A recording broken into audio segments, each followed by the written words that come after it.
บุญน้ำข่อยเด้อพ่อแม่พี่น้องทุกคนสาธุเด้อวันนี้ลูกหลานชื่อว่านางตูศรีละพรหมได้มาใส่บาตรขอส่วนบุญกุศลที่ลูกเต่าได้สร้างน้ำทำบุญมื้อนี้ความพ่อแม่พี่น้องทุกคนที่เห็นคลิปนี้ภาพนี้ก็ย่อมือขึ้นอธิษฐานจิตเอาส่วนบุญส่วนกุศลถวายเครื่องบุญถวายเครื่องกุศลที่ผู้ขาสร้างผู้ขาทำมื้อนี้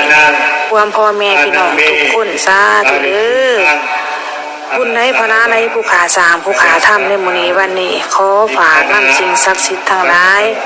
ขอจงเป็นพยานให้ผู้ขาขอทำบุญมื้อนี้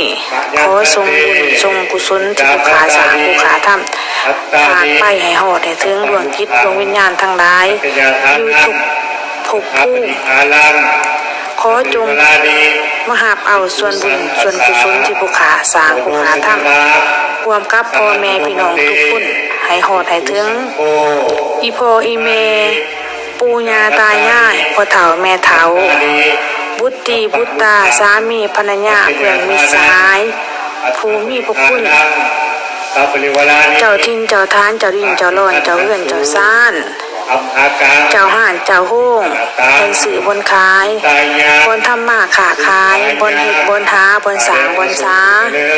เจ้าทินเจ้าทานดินดอนตัวหยาเจ้าเอื้อนเจ้าซ่านของ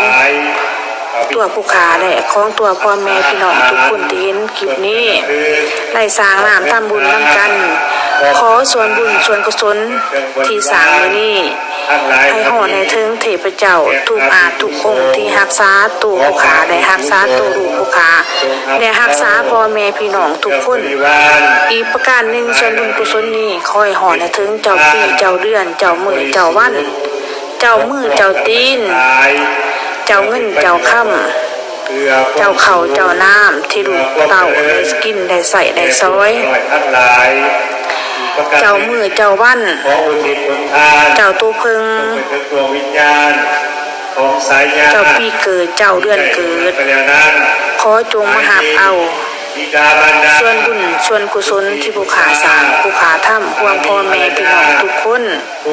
ทาได้หับแล้ว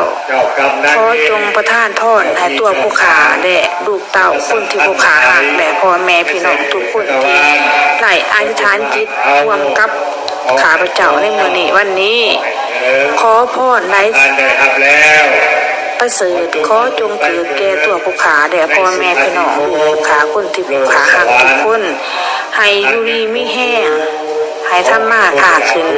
เฮ็ดสิ่งใดทำสิ่งใดก็ขอให้ประสบผลสำเร็จในหน้าที่การงานไปไสมาไส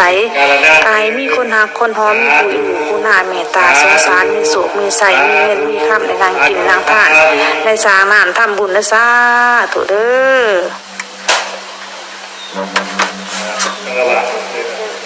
สาธุ